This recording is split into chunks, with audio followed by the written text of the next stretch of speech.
बिस्मिल्लाहिर्रहमानिर्रहीम। अस्सलाम वालेकुम नाज़रीन, आप देख रहे हैं प्रोग्राम सिटी एट 10। मैं हूँ आपकी मेज़बान अना यूसुफ। आई होप आप सब लोग ठीक ठाक होंगे। अपना बहुत सारा ख्याल रखिए। धड़ाधड़ डेंगू के पेशेंट सामने आ रहे हैं और फिर वायरल इन्फेक्शन बहुत सारे लोगों को हो रहा है, नज़ला ज़ुकाम बुखार। आपको इस चीज़ की बहुत ज़्यादा एहतियात करनी है क्योंकि सीज़न जो है ये डेंगू का पीक सीज़न है, बारिशें हो रही हैं और ये बारिशें, ये वाली बारिशें बहुत ज़्यादा फेवरेबल हैं डेंगू के लिए। सो आप लोगों ने एहतियात बरतनी है ज़रूर। इसके साथ साथ हम खबरें भी डिस्कस करेंगे। ऑल्दो शहर की ये खबरें है, जब अखबार सुबह आकर मैं पकड़ती हूँ तो इसका अपर हाफ देख के यकीन माने आज मैंने अखबार नहीं पढ़ा और अखबार को वापस उसी तरह से रख दिया। मतलब आप इतना डिसअपॉइंट हो जाते हैं हर रोज़ एक ही चीज़ सुनकर, हर रोज़ एक ही चीज़ सुनकर। कभी तो कोई अच्छी चीज़, अब मैं रिपोर्टर्स को कहूँगी कि खुदारा कुछ अच्छा ढूंढने की भी कोशिश कर दिया करें, लोगों के ऊपर करम कर दें, रहम कर दें। आप ही कर दें, लोग दुनिया तो नहीं करने वाली है। अब मुस्कुरा रहे हैं यहाँ पे बैठे, ये कि हमारा क्या कसूर है, हम तो अपना काम करें।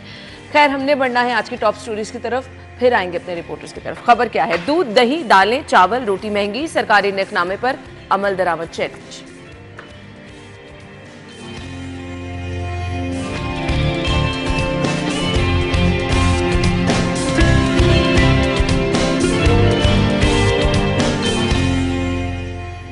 लेस्को को एक साल में 9 अरब 30 करोड़ का नुकसान, ट्रांसमिशन डिस्ट्रीब्यूशन सिस्टम में बिजली चोरी का इंकशाफ। शहर के 8 प्राइवेट अस्पतालों में इंस्पेक्शंस, हेल्थ केयर कमीशन ने एक ऑपरेशन थिएटर सील कर दिया। और कुछ बात इलेक्शन की तैयारियों की होगी। मरियम नवाज से साबिक अरकान असम्बली की मुलाकात हुई है।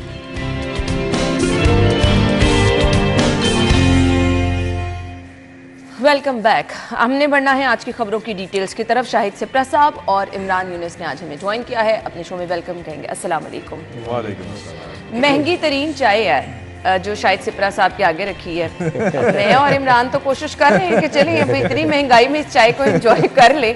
मतलब क्या बिगाड़ा है चाय ने आपका? आपके लिए स्पेशल चाय आयशा ने मंगवाई है कि आप शो एनर्जेटिक करें, तो आप चाय नहीं पी रहे, ऊपर से महंगाई इतनी हो गई है, आपको शुक्र अदा करना चाहिए। साथ है ना, ये भी ऐड कर दें, ये कर दें। यकीन जाने मैं अभी आपकी बात से पहले मैं सोच रहा था कि मैं चाय का जिक्र जरूर करूंगा कि अल्लाह का लाख लाख शुक्र है कि जितनी अच्छी चाय हमें ऑफिस में मिलती है, यकीन जाने लाहौर में शायद ही कहीं और मिलती हो। ये क्रेडिट आयशा को भेज दें, ये फ्री मिलती है, ये सही बात है। आपने क्यों चाय से मुंह मोड़ा? बिस्मिल्लाहिर्रहमानिर्रहीम। मैं तो नाश्ता करके आया हूँ और अगर मेरी बीवी मुझे चाय दे के भेजेगी पिला के, तो मेरे ख्याल में यहाँ आके ऑफिस की और इसकी तारीफें करने की ज़रूरत नहीं पड़ेगी। तो मैं तो नाश्ता करके चाय पी के आया हूँ, फिर आगे 15-20 मिनट के बाद फिर चाय पी लूँ तो फिर मेरे ख्याल में अच्छा नहीं है। और आयशा ने क्यों मंगवाई है, उसके पसे पर्दा भी मुहर्रिकात चल रहे हैं 2-3 रोज से, वो भी एक वजह हो सकती है।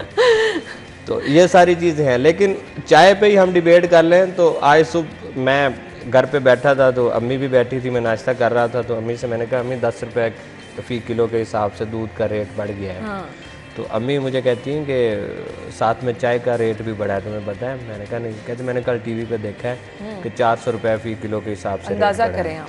मुझे ये बताएं कि जिस चाय की आज इमरान यूनिस तारीफ़ें कर रहा है बैठ के, 1600 रुपये किलो के हिसाब से आपकी चाय है और आपको जो दूध सही मिल रहा है वो 220 रुपये लीटर के हिसाब से शहर में मिल रहा है। मुझे ये बताएं कि चाय और दूध और उसके बाद चीनी की कहाँ नाश्ते के बाद भी ये चाय मिस करनी नहीं बनती आपकी? नहीं, अब बेगम देगी तो जरूरी है ना, फिर घर भी तो शाम में जाना है। ये भी तो सारी चीजें देखनी है। तो ये अगर चीनी की कीमत भी देख, अच्छा मुझे नहीं था तवक्को, असल हम लोग जाते हैं जाके किसी स्टोर में गए और ली और चीनी ऐसे ही है, ऐसे ही है। उस दिन मुझे अंदाजा हुआ कि 6 किलो जो चीनी है वो तकरीबन 1000 की बनी है, हालांकि उसको तो थोड़े पैसों की बनना चाहिए था। इसका मतलब है कि चीनी का रेट भी अब बढ़ा हुआ है, 150 रुपये तक किलो के हिसाब से चली गई है। मुझे बताएं कि ये ऐसी ज़रूरियात ज़िंदगी हैं जिनसे हम निकल ही नहीं गुजारा सकते इनके बगैर। ये दूध, दही, चाय, चीनी, आटा, ये आटा, ये तो आपके घर में सुबह दोपहर शाम इसका इस्तेमाल होना ही होना है, ऐसे ही है। तो हम इन चीज़ों से तो निकल ही नहीं सकते। और कल बड़ी शॉकिंग न्यूज़ हमारे पास चल रही थी कि मेरे ख्याल में दाल माश की कीमत थी 100 रुपए किलो के हिसाब से बढ़ी है इस तरह 100 रुपए किलो 100 वो ऑलरेडी बहुत महंगी दाल ये वो दाल है जो घरों में कम पकती है, होटल रेस्टोरेंट्स में ज्यादा होती है। ज्यादा, बिल्कुल ऐसे। मुझे बताएं कि गरीब तबके ने अब तो रेस्टोरेंट्स में भी जाके वो दाल खाने के काबिल नहीं रहोगे। इस 100 रुपए के किलो हिसाब की आपको दाल मिलेगी। अब 400 रुपए किलो आपकी है और 550 रुपए आपका किलो चिकन है। बिल्कुल ऐसे। तो जब हम एक बात किया करते थे कि गरीब आदमी चिकन नहीं खा सकता, वो दाल खा लेगा, मेरे ख्याल में अब दालें भी उसकी बस में नहीं रही।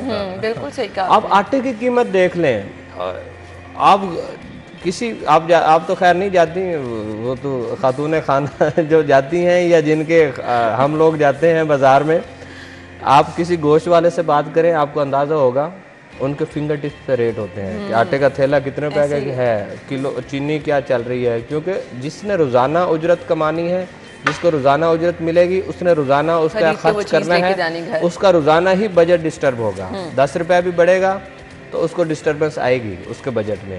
तो इसलिए मेरे ख्याल में आपके मौजूदा वजीर आला ने अहकाम तो दिए थे कि हम गिरां फरोशी को भी रोकेंगे, मजिस्ट्रेट्स एक्टिव भी हुए, ये लास्ट हमारे मंडे शो में हमने शायद इसको डिस्कस भी किया था। लेकिन आप जो मनमानी कीमतें हैं और जो इस वक्त महंगाई की एक लहर चल रही है, इसको काबू करना नामुमकिन में से बहुत ज्यादा मुश्किल है, बहुत ज्यादा मुश्किल। उससे क्या है मुश्किल, क्या ये रोकना मुश्किल नहीं है। लोगों के घर में जो मुश्किलात बढ़ रही हैं, आप उसका तो तस्वर करें ना, बीमारियां लोगों को उनके साथ क्या चल रहा है, लड़ाई झगड़े यहाँ पर हो रहे हैं। कल आपसे खबर शेयर की कि घरेलू नाचाकी पर मियाँ बीवी में लड़ाई हुई, मियाँ ने अपनी बीवी को कत्ल कर दिया। ये इनके पसे पर्दा अगर देखें तो कहीं ना कहीं यही चीजें लिंक कर रही हैं। अब इस खबर के दो हिस्से हैं। एक तो महंगाई, आपको बता दिया दाल माश 100 रुपये महंगी हुई, रोटी 18 रुपये की हो गई, दाल मासूर की कीमत में 20 रुपये इजाफा हुआ, दूध 140 से बढ़कर 160 रुपये हो गया और दही 180 रुपये में फरोख्त हो रही है। ये तो एक हिस्सा हो गया ना खबर का। सरकारी निर्खनामा अमल दरामद एक चैलेंज, हर रोज हम इस पे भी बात कर रहे हैं। एक तो अवाम पे ये अजाब मुसल्लत है महंगाई का, दूसरा ये जो सरकारी कमरों में बैठे, डीसी ऑफिस में बैठे अफसरान हैं, एसी साहिबान हैं, जो महंगी गाड़ियों में जाके जिनका काम सिर्फ इंस्पेक्शन करना है, जो तस्वीरें उतरवा के वापस आ जाते हैं, उनको कौन पूछेगा। देखें जी, आपने जो खबर के दो पहलुओं की बात की है, इन दोनों पहलुओं को बड़े अच्छे से मैं एलेबोरेट जो है वो करूँगा। पहले तो मैं ये बता दूं कि हमारे बसाम सुल्तान जो है वो इस खबर में थोड़ी सी डंडी जो है वो मार गए हैं। क्यों? क्योंकि वो सिटी डिस्ट्रिक्ट गवर्नमेंट करते हैं और फिर थोड़ा सा लिहाज जो है ना वो करना होता है। मुझे ये बताएं कि इनकी खबर के मुताबिक ये लिखा हुआ है कि रोटी जो है वो 18 रुपए की हो गई। पहली बात तो ये है कि मुझे बताएं कि रोटी 18 रुपए की कहाँ बिक रही है, मुझे ये बताएं। उसके बाद कहा यह जा रहा है कि दूध 140 से बढ़कर 140 का दूध कहाँ मिल रहा है आपको शहर आप पोश इलाकों में चल रहे हैं, आपको इससे डबल रेट भी 200 रुपए का दूध दुकानों पे मिलता है। और ये वो दूध है जिसके बारे में कहा यह जाता है कि यार वो पानी साफ डालते हैं। 200 रुपए का यूनिट, 200 रुपए का दूध जो है वो फी किलो वो है। उसके बाद आप दही पे आ जाए, दही का ये कहा जा रहा है कि 180 का हो गया, मीन्स पहले 160 होगा सरकारी निर्ख, और दही जो है वो ऑलरेडी बाजारों में 220 रुपए से कम आपको कहीं भी नहीं मिल रहा, कहीं भी आप चले जाएं, ठीक है। और बात वही आई कि सरकारी निर्खनामे ये तो सिर्फ ना एक खानापुरी है जो कि हर साल ये इजलास बैठता है मजिस्ट्रेट का, और डीसी साहब बैठते हैं या बाज़ कमिश्नर साहब भी इजलास ले लेते हैं। वो बेचारे अपना एक सरकारी निर्खनामा जो है ना वो निकालते हैं, उनकी भी मजबूरी है कि उन्होंने निकालना है। अब खबर का दूसरा पहलू जो है वो हम डिस्कस करें। ये देखें, हम हमेशा ये बात करते हैं कि जो प्राइस कंट्रोल मजिस्ट्रेट्स हैं ना, इनकी कारकर्दगी जो है ना वो सिर्फ इस बेस पे मॉनिटर की जानी चाहिए कि जो इलाका मजिस्ट्रेट को दिया गया है वहां पर ग्राम फरोशी हो रही है या नहीं, वहां पर अवाम को सहूलियात मिल रही हैं या नहीं, चीजें सस्ती मिल रही हैं या नहीं, बजाय ये कि जी ये डिटेल दे दी जाए कि जी 4 दुकानें सील कर दी हैं, 139 को जुर्माने कर दिए हैं, 37 मुकदमात दर्ज किए और 35 अफराद गिरफ्तार। मुझे ये बताया इससे क्या फायदा? ये खानापुरी है। दुकानदार पता क्या करते हैं, यकीन जाने, चूंकि मेरे इलाके में तो सबको पता है कि जी मैं सिटी 42 में होता हूँ, मैं जब सामान लेने जाता हूँ मुझे वो यही कहते हैं, मैं पूछता हूँ कि भाई आपको जुर्माने का कोई डर नहीं है? वो कहते हैं इमरान भाई 5000 रुपया जुर्माना होता है, बाज़ का 10,000 भी हो जाता है, इतने पैसे हमने आपसे निकाल लेने। वो ये कहते हैं। अंदाजा करें। देखे ना, जुर्माना जिसको होगा ना, फिर उसकी बारी पता कब आती है? 3 से 4 महीने बाद उसकी बारी आती है। उसकी इट मींस उसकी इंस्पेक्शन जो है वो 3 से 4 महीने बाद उसकी इंस्पेक्शन होती है। तो उसने तो वो अवाम की जेबों से निकालना है ना, लेकिन वो भी क्या करे। बात ये है कि आपका जो मंडी में रेट है ऑब्वियसली उसमें अपना मार्जिन भी तो रखना है ना। इसमें जखीरा अंदोजी जो है वो भी शामिल हो जाती है, मिडल मैन का किरदार जो है वो भी आ जाता है। तो ये सारी चीजें जो है ना, इसको थॉरली देखने की जरूरत है, इसको कंट्रोल करने की जरूरत है। इन चीजों को नहीं देखा जा रहा। बिल्कुल ऐसे ही है। अच्छा, मैं इसमें एक छोटी सी बात ऐड करना चाह रहा हूँ। बसाम की इन्होंने बात की, बेसिकली बसाम की स्टोरी है नोटिफिकेशन कि डिस्ट्रिक्ट गवर्नमेंट ने जो नोटिफाई किया उसकी रेट्स ये हैं। जो मार्केट रेट जो है मार्केट्स में वो इसके बरक्स हैं, वो टोटली उसके बरक्स हैं। उसका जिम्मेदार भी डिस्ट्रिक्ट गवर्नमेंट है ना, डिस्ट्रिक्ट गवर्नमेंट ही जिम्मेदार। 180 उन्होंने दही का रेट रखा है, 180 मामूल का रेट है। शहर में ऑलरेडी बिक रही थी 180 पे। दूध तो खैर उस पर तो कीमत ही कोई नहीं ना, वो तो हर का अपना है। बिल्कुल। दूसरी बात हम कर रहे थे कि आपकी ये दालें जो गवर्नमेंट रेट पे हैं, आप मुझे बताएं आप कितनी दफ़ा ग्रोसरी करने गई हैं और आपने जहाँ पे डिस्ट्रिक्ट गवर्नमेंट का वो लगा हो रैक और उसमें से चीज़ उठाई है? कभी भी नहीं, कभी मैंने किसी को उठाते भी नहीं देखा। नहीं देखा ना, वो उसी तरह ही क्वालिटी। मुझे बताएं कि उसकी क्वालिटी और उसके बाद ये कीमत यहाँ तो होती ही नहीं वहाँ पे सिप्रा साहब, चीजें होती नहीं वहाँ पे। अच्छा, बड़े जो स्टोर्स हैं वहाँ मौजूद होती है लेकिन उठाता कोई नहीं। आपके शहर में बड़े जो स्टोर्स हैं वहाँ पे आपके एंटर होए सामने ही आपको नजर आ जाएगा कि एक फ्लेक्स लगी होगी और डीसी काउंटर जो है ऐसे कायम कर देता, बाद टाकी ना मारो उससे, सही रहे, फिर कुछ नहीं होता। तो ये है। देखें, मैं उस दिन भी बात कर रहा था कि आपकी गवर्नमेंट या डिस्ट्रिक्ट गवर्नमेंट पे एतमाद लोगों को देखें कि आप सस्ती चीज भी बेचना चाह रहे हैं, खरीदार कोई नहीं है। इसका क्या मतलब है कि उसका स्टैंडर्ड इस तरह लो है कि लोग कहते हैं कि 150 हम महंगे दामों खरीद लें, चीज अच्छी ले लें। तो फिर आप देखें, आप क्वालिटी पे अगर सौदा करके और उसके बाद कीमत को कम कर लेंगे तो उसका कोई फायदा नहीं। बिल्कुल ऐसे ही। आप 2-4 रुपए बढ़ाकर अगर मयारी चीज फरोख्त करने में कामयाब हो जाए तो फिर, और मजिस्ट्रेट्स की इमरान बात कर रहा था, 4 दुकानें सील करना के उसके एरिया में तो 700-800 दुकान होगी। बिल्कुल। तो बाकी क्या कर रहे हैं? तस्वीरें उतार के एक मार्केट में एंटर होते हैं, उसी में जुर्माने हुए, उसी में कार्रवाई हुई, वही से वीडियोस बनी, तस्वीर बनी। मजिस्ट्रेट खुद चला जाए ना, ये बड़ी बात है। मजिस्ट्रेट खुद नहीं जाते, मजिस्ट्रेट का रीडर चला जाएगा, ड्राइवर चला जाएगा, वो गाड़ी में ही मौसूफ बैठे। ऐसे ही है। खैर, ये तो था जी खबर का एक हिस्सा। दूसरे हिस्से की तरफ आ जाएं जी। अब एहतजाज हो रहा है गली गली और हर मोहल्ले में। लोग कह रहे हैं महंगाई नामंजूर है। अब फिर अगेन वही बात आ गई जहाँ पर आपकी रोज़मर्रा इस्तेमाल की चीज़ें जिनका हमने जिक्र किया, दालें हैं, रोटी है, दूध है, वहाँ पर बहुत ज़्यादा ज़रूरी बिजली का इस्तेमाल भी है। आप इसको कम कर सकते हैं, आप इसको ये नहीं कह सकते कि आप बिल्कुल इस्तेमाल छोड़ दें। अब गली मोहल्लों में एहतजाज हो रहे हैं। कल ऑलमोस्ट 15-20 मिनट जो थे वो हमारे न्यूज़ बुलेटिन के यही थे कि फ़लाँ जगह पर एहतजाज, फ़लाँ जगह पर एहतजाज, फ़लाँ जगह पर एहतजाज। ताजिर एहतजाज कर रहे हैं। इसके बाद 1 सितंबर से एहतजाजी तहरीक का ऐलान भी किया गया है। मुख्तलिफ सियासी जमातें भी प्लान कर रही हैं। पीछे कोई नहीं रह गया जो एहतजाज नहीं कर रहा इस महंगी बिजली से। क्या होगा इस एहतजाज के बाद, मुझे सिर्फ ये बता दें। मैंने तो सोमवार को ही आपको कह दिया था कुछ नहीं होना। उस वक्त अभी निगरान कबीना ने बैठना था, कल इजलास हुआ, कुछ भी नहीं हुआ। कुछ भी वही हुआ। वही मैंने आपसे कहा कि माजरत के साथ आवाम को बिल देना पड़ेंगे, रिलीफ नहीं बन सकता, मुमकिन नहीं है, क्योंकि हमारे मुआहदे इस तरह हुए हैं, हमने अपने हाथ पांव इस तरह बांध रखे हैं कि उसमें मुमकिनात में कुछ ऐसी चीज़ नज़र नहीं आती कि हो जाए।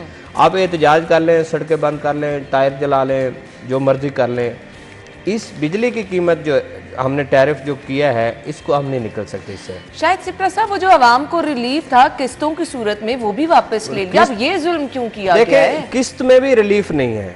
हम अगर थोड़ा सा उसमें जाए ना, हम ये उसको थोड़ी फेवर मिल सकती है कि अब सितंबर या अक्टूबर में उसका कंजम्पशन कम होगी।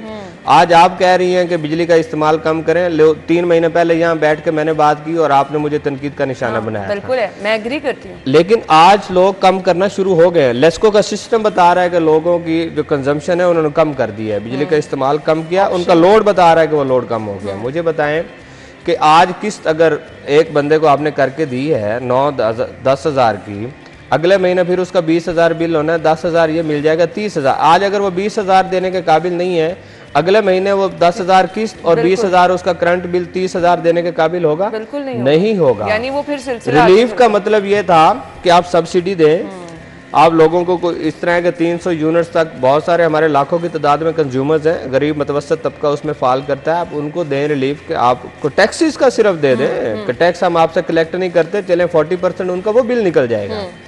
वो भी नहीं निकला। और आप कह रहे, मैं तो कल वो स्टोरीज जो चली हैं चैनल्स पे देख के हैरान हुआ कि अगर एक साथ भी करनी है तो वो भी IMF जो है हमें परमिशन देगा तो हम उसको करने देंगे। कितना हमारे हाथ जो है मुझे बताएं कि नेपरा बुक कहती है आपका कस्टमर मैनुअल जो सर्विसेज मैनुअल है वो आपको ये राइट देता है कि कंज्यूमर किस्तों के साथ बिल जमा करवा ले। आपने अपनी जो रेगुलेटरी अथॉरिटी है जिसकी बुनियाद पे आपका पूरा सिस्टम चल रहा है उसको पसे पुश डाल दे। इसका मतलब आपने इस तरह के मुआहदे किए हैं कि कंज्यूमर के पास कोई एक राइट छोड़ा ही नहीं है, किस्त का भी नहीं छोड़ा। आगे जा सकते ना पीछे जा सकते, दोनों तरफ गहरी खाई है। एक और बात, अब लोग तो खैर सच बात करने में कोई हर्ज नहीं, मैं तो कह नवंबर या दिसंबर में फिर महंगा हो रहा है आपका टैरिफ। मैं आपको एडवांस में बता रहा हूँ 4 या 4.5 रुपए तक जो है वो आपका बेस टैरिफ फिर जा रहा है ऊपर। अंदाजा करें आप तो फिर बिजली के रेट कहाँ आज 7 रुपए बढ़ाया है और 4 रुपए जब मजीद बढ़ेगा, बेस टैरिफ की बात कर रहा हूँ मैं, टैक्सेस की बात नहीं कर रहा। बुनियादी है बात, ठीक है। अगर वो टैरिफ 4 4.5 रुपए ये नवंबर के एंड या दिसंबर के आगाज में बढ़ा देते हैं तो सर्दियां तो चलो ठीक है हम गुजारा कर लेंगे। जब आप फिर अप्रैल से स्टार्ट होंगे, रोजे आ जाएंगे तो फिर लोगों पे क्या गुजरेगी। बिल्कुल आपने सही कहा, मुझे तो परेशानी बहुत हो रही है। अब ऐसे में खबर के आगे ये लिखा है, मैंने ब्रेक की तरफ जाना है लेकिन आपसे इमरान भाई ये कमेंट चाहिए। अब ताजिर ये कह रहे हैं कि जो चीज़ महंगी बिजली में प्रोडक्ट बनेगी उसको सस्ता कैसे बेचें, वो तो राइट पे है। जी महंगाई जो है वो इसी वजह से बढ़ती है ना कि एक चीज़ जो है वो तैयार ही अगर 500 रुपए की हो रही है तो वो आगे 600 या 700 की क्यों बेचेंगे, वो 1000 रुपए की बेचेंगे। 1000 रुपए की, ठीक है। और हम हमेशा ये बात करते हैं, चले हम ये नहीं कहते कि आप अफसरान और मुलाजमीन को जो मराद देते हैं वो कम कर दें, हम सिर्फ ये कहते हैं कि अगर यकीन जाने अगर ये बिजली चोरी रुक जाए ना, महकमा कंट्रोल कर ले किसी हद तक, तो काफ़ी हद तक जो है सुकून मिल सकता है आवाम को। अब बहुत अच्छा पॉइंट आपने कहा, मैं आके शायद सिपरा साहब से पूछूंगी इस पर क्यों प्रॉपर कोई हिकमत अमली है। और अगली खबर की तरफ भी मैंने जाना है, मुझे ब्रेक का कहा जा रहा है। ब्रेक के बाद आपको नाज़रीन ज्वाइन करते हैं हमारे साथ में।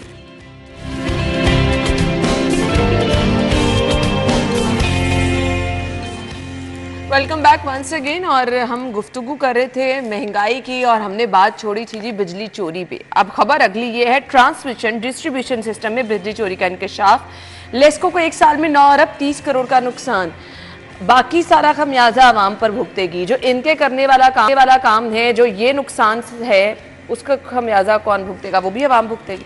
बिल्कुल आवाम पे ही आएगा और ये नुकसान इससे कदरे ज्यादा होगा। ये तो वो है ना कि जो आपने दस्तावेजात मुरतब की और उसकी बुनियाद पे है, और नेपरा में उन्हीं दस्तावेजात की रोशनी में उन्होंने एक रिपोर्ट बनाई कि लेस्को को जो टारगेट्स दिए गए थे बिजली चोरी रोकने के लिए, लाइन लॉसेस कम करने के लिए, लेस्को उसको मुकम्मल करने में नाकाम ठहरी। सही।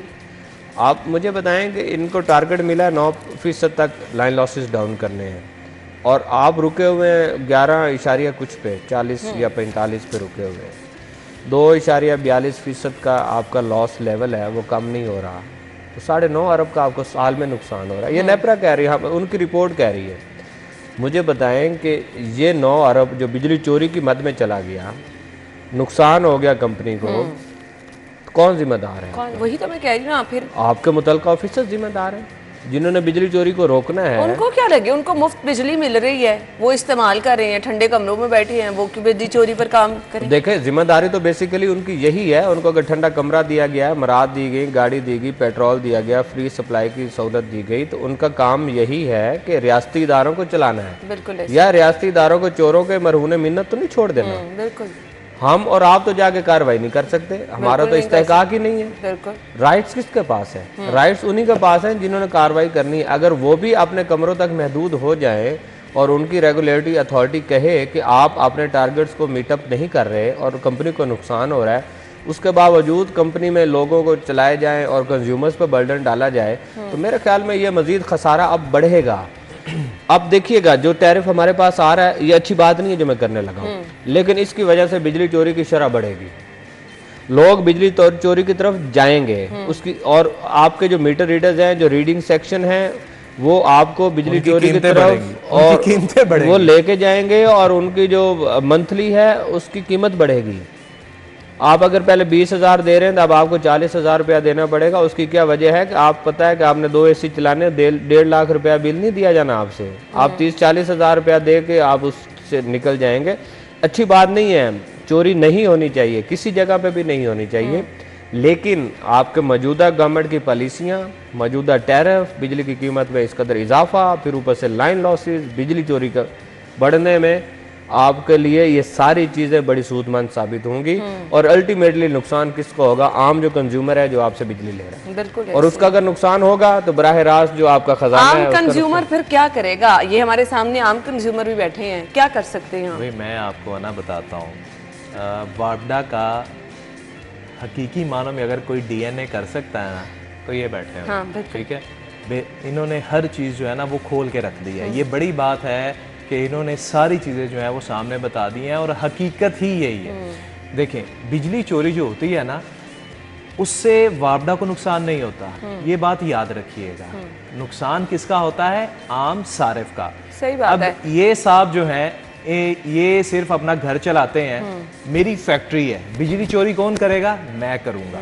ये नहीं करेंगे, क्यों? इनसे डंडे के जोर पे उन्होंने बिल भी लेना है और सारे सरचार्जेस इनको डालने हैं। मैं क्या करूंगा कि मेरा कनेक्शन ना कट जाए। मुझे पता है कि मैं करोड़ों रुपए की, अगर लाखों रुपए की बिजली यूज करता हूं तो मैं कुछ पैसे दे के जो है वो अपना मामला रफा दफा करवा लूंगा। उससे होगा क्या? जो बिजली चोरी होती है ना, वापडा ने तो उस बिजली को पूरा करना है। जितनी उसको बिजली मिली है, 20% अगर चोरी हो गई है तो उसमें वो क्या करेंगे? 20% को उन्होंने लाना है सर्कल में। कैसे लाएंगे? वो ऑब्वियसली फिर चार्जेस बढ़ाएंगे, फिर आपको डालेंगे, मुझे डालेंगे, ऐसे करेंगे ना।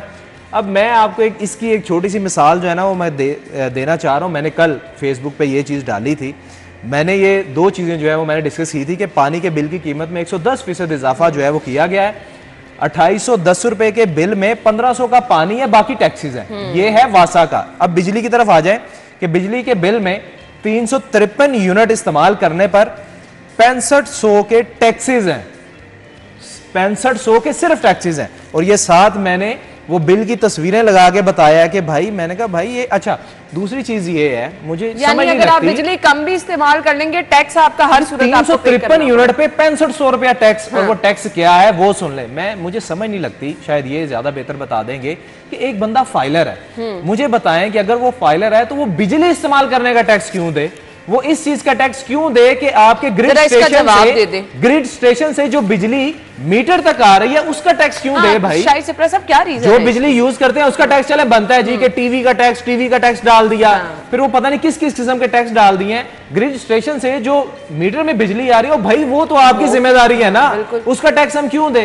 अब जो फाइलर है वो हर चीज का टैक्स दे रहा है, वो आप भाई उससे भी बिजली इस्तेमाल करने का टैक्स ले रहे हैं। समझ नहीं लग रही आप कर क्या रहे हैं, आपके पॉलिसी मेकर्स कर क्या रहे हैं? एक तो आप ठीक है, आपको पता है कि सस्ती बिजली जो है वो पानी से बनती है। ओ अल्लाह आपका भला करे, आज तक तो हमारे पास कारकर्दगी आप दिखा रहे हैं। डैम आपसे बनता नहीं है, सोलर पे आप मुंतकिल नहीं होते। आप कहते हैं जी सोलर पे जाना आसान नहीं है, तो भाई आप डैम बना लो ना, सस्ती बिजली दे दो। बाकी ममालिक से आप बात करते हो जी हम इनसे मुकाबला करेंगे, ये करेंगे, वो खे मुकाबला करना है। कहाँ है आपके पॉलिसी? आप बाहर से बंदे मंगवाते हैं कि जी हमने इदारे को बेहतर बनाना है, उसको आप करोड़ों रुपया दे देते हो। आपके पास अपने विंग्स हैं, नियतों को बेहतर बना रहे हैं, तो प्लानिंग के। एक सवाल इमरान साहब ने आपकी तरफ दिया है, मुझे उसका जवाब दे, फिर ब्रेक पे जाते हैं। इनकम टैक्स की शायद ये बात कर रहे हैं कि बिलों में जो इनकम टैक्स आ रहा है वो हम लोग क्यों दें, फाइलर क्यों दें? और उस पर भी पॉलिसी है गवर्नमेंट की कि 25,000 रुपए तक अगर आपका बिल है तो आपने इनकम टैक्स नहीं देना, आपको नहीं लग जाएगा। ठीक है। बेसिकली ये साबिक दौरे हुकूमत में था, जिनको इमरान सपोर्ट भी करते रहे। उस वक्त वो लोगों को मुझ पे डाल दें। अच्छा, मुझे अंदर करवाएं, मैंने उनको सुना है, बैठ के अंदर करवाएं। अब उन्हीं का क्वेश्चन है, उनको ही जवाब दूंगा ना। उस वक्त वो आवाम को टैक्स नेटवर्क में लाना चाह रहे थे। मैक्सिमम जैदी साहब उस वक्त चेयरमैन आए थे और उन्होंने कहा कि नहीं जी आवाम टैक्स नहीं देती। उस वक्त ये हुआ था कि 25,000 जिसका बिल आ रहा है उसको आप छोड़ दें, वो इसका मतलब उसकी पूरा है पैसे, उसकी इनकम पूरी है, वो टैक्स में फाल नहीं करता। 25,000 से ज़्यादा अगर कोई बिजली इस्तेमाल कर रहा है तो उससे आप इनकम टैक्स लें। लेकिन अब जिसके घर में बल्ब और पंखा चल रहा है वो भी 25,000 तक पहुंच गया है। अब इस पॉलिसी को चेंज करने की ज़रूरत है। दूसरा, आपने इनकम टैक्स अगर आप फाइलर हैं तो बड़ा आसान उसका हल है। लेस्को की वेबसाइट पे चले, वेबसाइट पे आप ना जाएं, मुतलका रेवेन्यू, मैंने अभी कुछ दिन पहले कल परसों एक वीडियो भी किया था इस पे कि आप जाएं रेवेन्यू ऑफिस में, उनको बताएं कि ये मैं रिटर्न फाइल करता हूँ मेरा, वो उसी वक्त आपका लेस्को सिस्टम में डाटा अपलोड कर देंगे, आपको उसके बाद टैक्स लगना छोड़ देंगे। तो इसके साथ कमर्शियल इंडस्ट्रियल सार्फिन को, ये तो इनकम टैक्स को रोना रो रहे हैं ना, उनको एक फर्दर टैक्स लगता है। फर्दर टैक्स क्या होता है? एक बॉक्स एक्स्ट्रा टैक्स का बना हुआ, वो क्या होता है? ये वो टैक्सेस हैं जिनका पता ही नहीं है, जिनका पता ही नहीं है। लेकिन और सवाल आप उनसे ये करें ना कि फाइलर वो होगा जिसकी इनकम अच्छी है, जो बेचारा किराए के घर पे रहता है, मुश्किल से बच्चे पाल रहा है, 30,000 रुपया उसकी इनकम है बेचारे की, उसको बिजली के बिलों में टैक्स क्यों दिया जा रहा है? अच्छा, अभी आम आदमी को ये भी बेचारे को समझाना बख्श बहुत देना। जरूरी है कि बिजली के बिल जो में टैक्स पॉलिसी कौन साज थे, जो मंसूबे बना रहे थे हम, तो मैं तो उनकी बात कर रहा हूँ और वही आज तक इस तरह ये मुल्क को तरक्की की तरफ लेकर जाएंगे, ये आप यकीन जाने। अब सूरत यार खुदा की कसम ये हो गई है ना, मैं कल अपनी मार्केट में बैठा हुआ था, लोग पता क्या बातें कर रहे थे, लोग कह रहे थे कि यार हमारे बच्चे भूखे मरे ना, चलिए आपने तो हमने लोगों का बाहर जिक्र निकल के किया, तो कचरा आयशा शुरू कह कर रही देनी। कुछ लोगों के शॉर्ट्स है हमारे पास, दिखा दें आयशा। ब्रेक के बाद आपको ज्वाइन करेंगे हमारे साथ।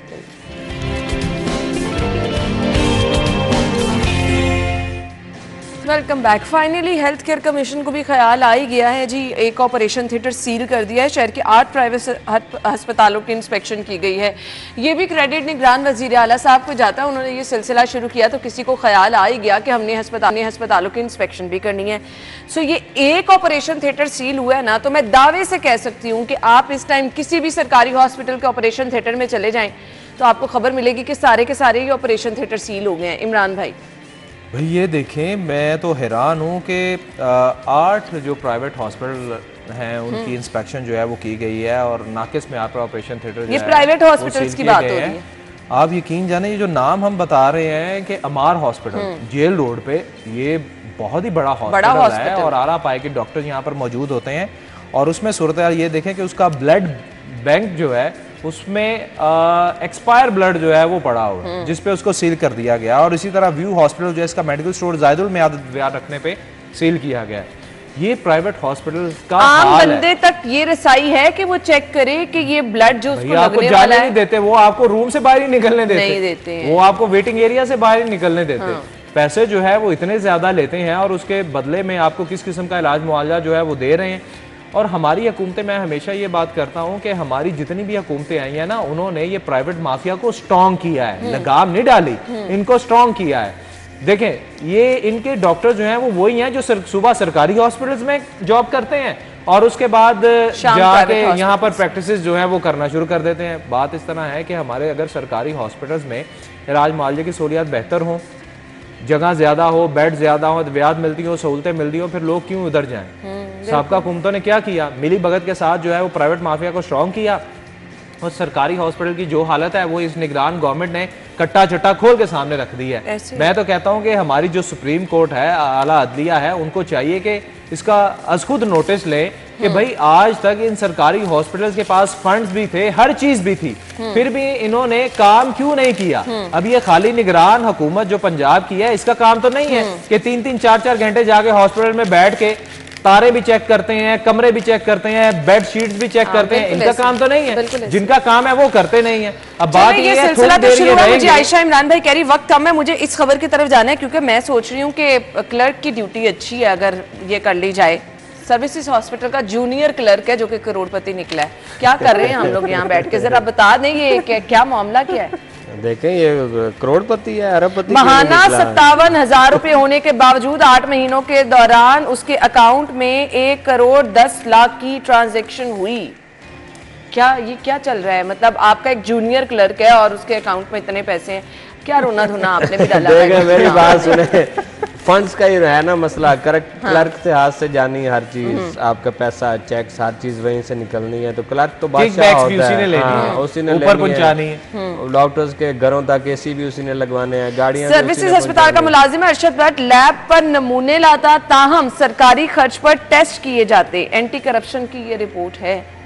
तो आप अंदाजा करें कि कहाँ कहाँ करप्शन हो रही है, कहाँ कहाँ आवाम के पैसे भुगतना आवाम को पड़ता है। अच्छा, अब ये हुआ ना कि आपके किसी प्राइवेट लेबोरेटरी से आपने नमूने उन्होंने लेकर पैसे ले लिए, हाँ। वो सैंपलिंग आपके गवर्नमेंट हॉस्पिटल में आई, बस। वहां से उसकी रिपोर्ट्स ले ली। अगर वहां पे 10,000 का टेस्ट है तो इसको 2-3,000 4 मिलता होगा, यहाँ से फ्री हो जाता था, वो उसका पैसे मिल रहा। और उनके जो 10,000 है उनको वो अपने एक्सपेंस, और ये इसमें अकेला इन्वॉल्व नहीं है, बहुत सारे अकेला इन्वॉल्व नहीं होगा। पूरा उनके प्रिंट्स निकल रहे हैं, टेस्ट हो रहे हैं, जो करने वाला है वो तो ये एंड तक जाता होगा ना पैसा।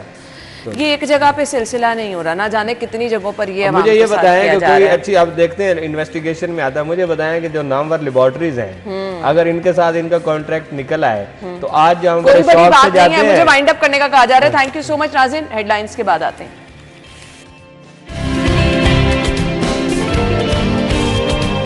प्रोग्राम का आगाज किया था बढ़ती हुई महंगाई पर, रद्द-ए-अमल पर, अवाम की परेशानियों से। अवाम के ही ये नुमाइंदे हैं, मार्केटों में बैठते हैं, दिन भर अवाम के साथ डीलिंग करते हैं, और अवाम के नुमाइंदे होने के साथ साथ इनके अपने मसाइल भी बहुत ज़्यादा हैं बढ़ती हुई महंगाई की वजह से। ज़ाहिरी बात है, अगर मार्केट में ये बैठे हैं, काम कर रहे हैं, अगर ख़रीदारी करने के लिए लोग ही नहीं आएंगे तो इनका काम भी मुतासिर होगा। बिजली महंगी होगी तो इन्हें भी मुश्किलात का सामना होगा। महंगी चीज़ें खरीदने की सकत आम आवाम, हम आपको शॉर्ट सुना चुके हैं प्रोग्राम के आगाज़ में, आवाम के अंदर नहीं है। हमारे आज के मेहमान इस पर क्या तासुर रखते हैं, हालिया महंगाई पर इनकी आइंदा की हिकमत अमली क्या होगी। एहतजाज तो कर लिया, अगर एहतजाज के बाद भी कुछ नहीं होता तो अब आगे क्या होगा। मेहमानों का तारुफ मैं कराना चाहूँगी। मुजाहिद मकसूद भट्ट साहब ने ज्वाइन किया है, सदर अंजुमन ताजिरान लाहौर हैं, और इसके साथ साथ मोहम्मद अदनान खालिद भट्ट साहब हमारे साथ मौजूद है, vice president Lahore chamber of commerce and industry हैं। वेलकम कहेंगे। अस्सलाम वालेकुम, बहुत बहुत शुक्रिया। सबसे पहले मुजाहिद मकसूद भट्ट साहब, आपसे मैं आगाज़ कर लूँगी। महंगाई की हालिया लहर, क्या क्या चीज़ कितनी महंगी हुई, हम इन डिटेल लोगों को बताती रहती हैं। आपने कल एहतजाज किया, क्या मकसद था आपके एहतजाज का? बिस्मिल्लाहिर्रहमानिर्रहीम। हमारा मकसद सिर्फ एक था कि अवाम पे जुल्म बंद किया जाए। ये जो बिजली के नाम पे ये बम गिराते हैं, कभी पेट्रोल के नाम पे बम गिराते हैं, और अपना मलबा ये डाल देते हैं पिछली हुकूमतों पे। कि आया मैं ये सिर्फ पूछना चाहता हूँ कि लेकिन हौसला चाहिए। शाह खर्चियों के लिए ये ज़रूरी नहीं है कि अवाम को जलील कर दें। अगर हमारी 25 करोड़ अवाम है, उसमें से कितने लोग जो है इस्टेब्लिश होंगे। आप देखें करोड़ों में 20 करोड़ से ज़ायद अवाम जो है वो है जो पिस रही है। लोग जो है ख़ुदकुशियाँ करने में मजबूर हैं, और हालात ऐसे हैं कि लोग बच्चों को तालीम दिलवाएं कि अपनी रोटी पूरी करें, अपनी रोटी पूरी करें कि बिजली के बिल दें। कि आया ये जुल्म कब तक चलेगा। हमने तो मजबूर हो के कल से जो है तहरीक का आगाज़ किया। लाहौर से बाकायदा तौर पे ताजरों की तरफ से कोई ऐसा प्रेशर नहीं था जो अवाम चाह रही थी। अवाम हमें जो है कोई कस्टमर आता वो कहता आप क्यों नहीं बोलते। हमने मजबूर हो के अवाम की आवाज़ बने हैं, और लाहौर से जो तहरीक शुरू होती है वो अंजाम तक ज़रूर पहुंचती है। क्योंकि ये अब बातों से काम नहीं हल होगा कि अभी वज़ीर आज़म साहब ने जो है बुलाया, 24 घंटे का टाइम दिया जी, उन्होंने इजलास बुला लिया, उस पर एक्शन लेंगे, कार्रवाई करेंगे, मामले को देखेंगे कैसे कंट्रोल हो सकता है। लेकिन अफसोस कल उन्होंने मायूस किया। ये मायूसी से काम नहीं, अगर इनसे नहीं सिस्टम चलता छोड़ दें। कभी इससे तो अच्छा जिस तरह मैं चीफ ऑफ आर्मी स्टाफ से गुजारिश करूंगा कि आपने जिस तरह 9 मई का नोटिस लिया, आप अवाम के लिए, यानी इस जो कमज़ोर 20 करोड़ अवाम है उसके लिए नोटिस लें। खुदारा IMF ये कहती है बिजली बढ़ा दें।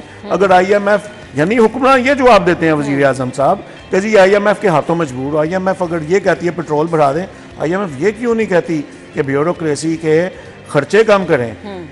IMF ये क्यों नहीं कहती? क्योंकि हालिया महंगाई में पिस तो आम आवाम रही है, बाकी लोगों के शहाना खर्च जो हैं वो वैसे के वैसे हैं। हमारे साथ जी वाइस प्रेसिडेंट है लाहौर चैम्बर के, सनतकारों की क्या मुश्किलात हैं। ऑब्वियसली बिजली महंगी होगी तो आपके लिए महंगी बिजली इस्तेमाल करके वो इन दी एंड वो भी आम आवाम पर ही बोझ जाएगा। महंगी बिजली होगी, प्रोडक्ट्स महंगी होंगी, आपकी दरामदात बरामदात डिस्टर्ब होंगी। क्या मसाइल हैं सनतकारों के? बहुत शुक्रिया आपका।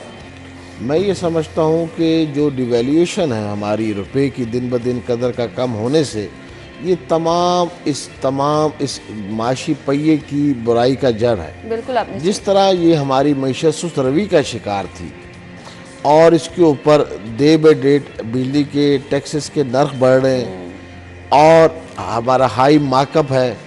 मुझे तो एक खौफ ये आता है कि हमारे फॉरेन रेमिटेंस के अंदर जो एक्सपोर्ट का हदफ है, हम रीजनल प्राइस वार से निकलते चले जा रहे हैं। और जब रीजनल प्राइस वार से हम निकल जाएंगे, हम ग्लोबली ऑर्डर लेके आते हैं एक प्राइस के तहत। हम 20 सेंट्स के ऊपर अपना बिजली ले रहे हैं, ये कि हमारा कंपटीटर 6 सेंट पर ले रहा है।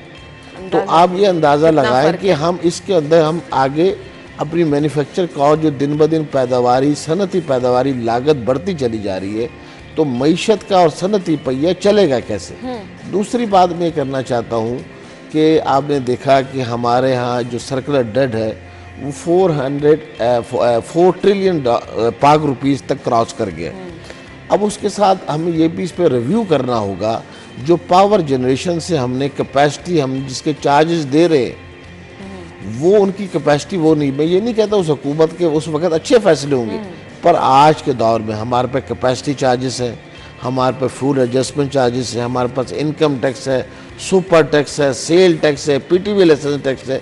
तो 31% टैक्सेस जो हम दे रहे हैं, अगर हमें इसको रिव्यू करना होगा और हमें हुकूमत को चाहिए अल्टरनेट एनर्जी के ऊपर काम करना होगा, सोलर्स के ऊपर काम करना होगा। अगर आपने मुल्क में सनती वो वाहिद रास्ता है जो रोजगार प्रोवाइड करता है, सनत वो वाहिद रास्ता है जो टैक्स कलेक्शन में मदद करता है। आपकी रीढ़ की हड्डी की हैसियत रखते हैं, तो ये जो सारी रिकमेंडेशन आपने दी हैं, क्या सनतकार जो हैं बड़े वो तैयार हैं हुकूमत के साथ ताउन करने पर? क्या आप बिजली का काम इस्तेमाल करेंगे, सोलर पे जाने की सजेशन आप दे रहे हैं, सो आप लोग इस पर रेडी हैं, एक पेज पे हैं? देखिए जी, हम इस बात पे यकीन रखते हैं कि आज पाकिस्तान और पाकिस्तान की मईशत पे एक मुश्किल वक्त है। बिल्कुल, ये हमारा अब मादरी वतन है और हम इसके लिए हमेशा ताजर और सनतकार हमेशा पाकिस्तान के साथ खड़े, अपने मुल्क के साथ खड़े। पर जिस तरह मैंने आपसे कहा कि अगर ये इमरजेंसी सूरत पे हाल है तो हमें अक्रॉस की बोर्ड वो तमाम फ्री यूनिट्स के ऊपर भी हमें ख़त्म कर देने चाहिए, हदफ कर देने चाहिए जो दिए जा रहे हैं। हमें वो तमाम अखराजात को हदफ करना होगा जो हमारी कॉस्ट के ऊपर बढ़ रहा है। और सबसे जो अहम बात है कि हमें अपने तमाम सियासी व माशी फैसलों के लिए हमें जो स्टेक होल्डर्स हैं उन्हें ऑन बोर्ड करना पड़ेगा। बिल्कुल, बिल्कुल, उसके बगैर आप फैसला ले नहीं सकते। पर देखिए, सनतें हैं इस मुल्क की मईशत की तमाम वो मसाइल की वाहिद रास्ता है। और दूसरी बात मैं ये करना चाहता हूँ कि जहाँ इतने कड़े फैसले किए, जैसे IMF का मुआहदे का जिक्र करते हैं, IMF के मुआहदे के अंदर जिक्र जहाँ किया गया कि हम बिजली के वहाँ रेट नर्क की बात नहीं की, वहाँ लाइन लॉसेस की बात की गई है, वहाँ चोरी की बात की सब किया जाए। आज आप देखें कि रिपोर्ट के अंदर ये शाया है कि लेस्को का इस साल का 9 अरब और 30 करोड़ का ट्रांसमिशन लाइन लॉसेस है। इसी तरह हैदराबाद है, इसी तरह फैसलाबाद है, इसी तरह मुख्तलिफ डिस्कोस हैं जहाँ ट्रांसमिशन लाइन लॉस दिन ब दिन बढ़ते चले जा रहे हैं, वो टास्क नहीं हो रहे। अल्टरनेट उसका बोझ किस पे आ रहा है? आम आवाम पे आ रहे हैं। तो सूरत हाल ये है कि हमें ट्रांसमिशन लाइन लॉसेस पे कवर करना होगा। ये वो तमाम करेक्टिव और प्रिवेंटिव एक्शन है जो with in a short time हम ले सकते हैं। और अगर ना लिए गए तो फिर आवाम की ये परेशानी एज इट इज़ रहेगी। इन चीज़ों पर काम करना जो है वो वक्त की अशद ज़रूरत है। बट साहब, मुझे ये बताइएगा, आवाम की क़ुव्वत ख़रीद किस हद तक मुतासिर हुई है? बाज़ारों में रश रहता था और जिन मार्केटों से आपका ताल्लुक़ है वहाँ पर तो हम देखते हैं दिन रात लोगों का एक जमे गफ़ीर होता है। होलसेल की मार्केटिंग महीने की होती थी, अब वो साल पे चले गई है। कितना बड़ा गैप पड़ा है।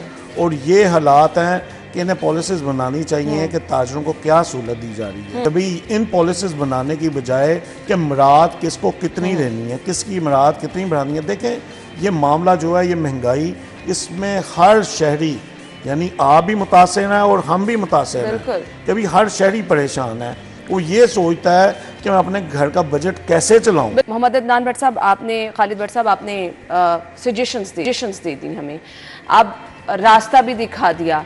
अब गैप आपको क्या लगता है कहाँ पर आ रहा है? क्या हम उन मुआहदों में इतने जकड़ गए हैं कि वापसी का अब कोई रास्ता नहीं है? और अगर कोई रास्ता नहीं है तो फिर तो हम मजबूर हैं इस महंगाई के हाथों। फिर तो एहतजाज जितने मर्जी ताजिर करते रहे, अवाम हाथों में बिल उठा के एहतजाज करती रहे, कुछ नहीं होने वाला। देखिए जी, वो बात करते हैं पावर जनरेशन से हमने सॉवरेन गारंटी दी हुई है। हम इस बात को इस पे इदराक करते और इतफाक भी करते हैं, ठीक है, पर वो उस वक़्त का तकाजा था। आज वक्त का तकाजा ये है कि जो 75 हमने पावर जनरेशन के ऊपर कंपनीज हैं, उनकी कैपेसिटी को रीचेक किया जाए, उसको ऑडिट किया जाए। वो फ्यूल भी उस प्राइस पे ले रहे हैं, कैपेसिटी चार्जेस भी हम पे ले रहे हैं। अब ये देखें कि पाकिस्तान की मईशत और मुल्क की सनती पहिया हाफ प्रोडक्शन पे चला गया है। हम पे ऊपर कैपेसिटी चार्ज, यानी जिसको MDI टैक्स चार्ज कहा जाता है, आप अपना कारोबार करें ना करें, आपकी फैक्ट्री चले ना चले, आपकी प्रोडक्शन हो ना हो, आपने MDI का टैक्स देना और 500 किलोवाट 500 रुपीज़ पर किलोवाट आपने टैक्स देने। खुदाया, इस तरह किस तरह कारोबार चलेगा? लोग सनती पहिए की चलाने के लिए जंगो जदल में लगे हुए हैं। एम्प्लॉयमेंट्स अनएम्प्लॉयमेंट्स का खतरा हमारे सर मंडला रहा है।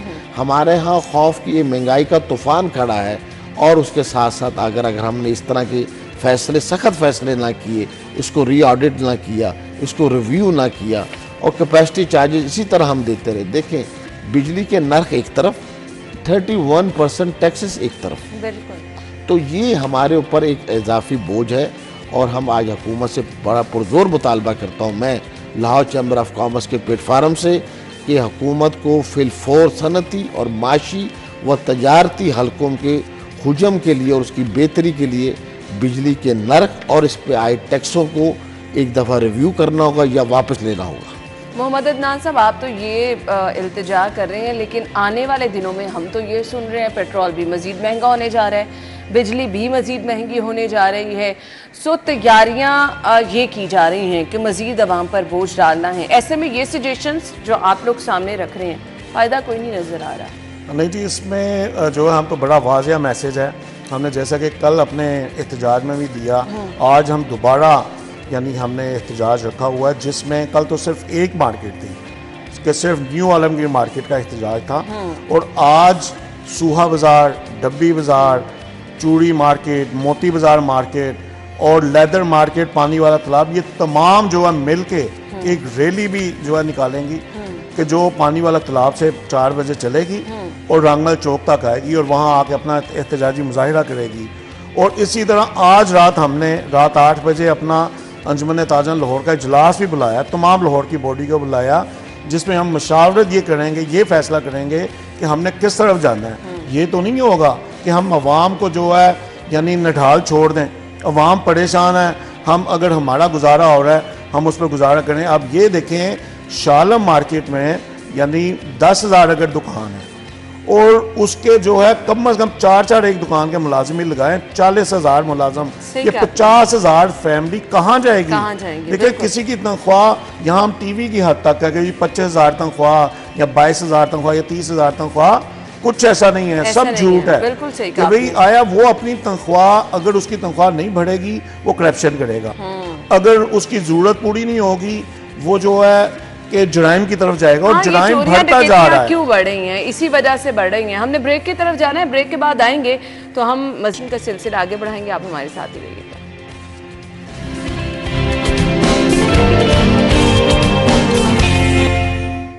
Welcome back. नाज़रीन, मेहमानों की तरफ चलेंगे। वक्त की कमी के बायस मुझे अब ये पूछना है कि अगर एहतजाज और एहतजाज ही होता रहा, वो भी नुकसान आपको अल्टीमेटली खुद ही भुगतना पड़ेगा, क्योंकि दुकानें बंद करके रैलियां निकालेंगे, मुजाहिरे करेंगे तो काम भी डिस्टर्ब होगा, घर किसी ने रोटी तो पहुंचा नहीं देनी है।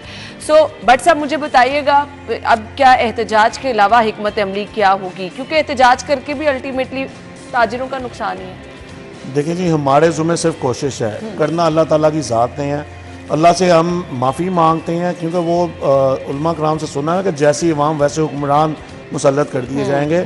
हम अल्लाह से तौबा करते हैं, क्योंकि वहाँ अल्लाह ही है कि जो हुक्मरानों के दिलों में खौफ 45 घंटों में ना किया, तो हम अगर शटर डाउन भी करना पड़ा, शटर डाउन करेंगे, क्योंकि ताजर जब परेशान खुश होता है तो तब भी जो अपना शटर गिरा लेता है, और जब वो परेशान होता है तब भी वो अपना शटर गिरा लेता है। तो हम ये एहतजाज हो सकता है हड़ताल की रंग में चला जाए। जब तक ये कम नहीं होगा, हम जो है रोज़मर्रा की बुनियादों पे लाहौर की दीगर मार्केटों में भरपूर एहतजाज करें। सो जहाँ पर आपका भला होगा वहाँ पर आवाम का भी कुछ भला हो ही जाएगा, क्योंकि आवाम इस वक्त महंगाई की चक्की में असल में आवाम जो है वो पिस रही है।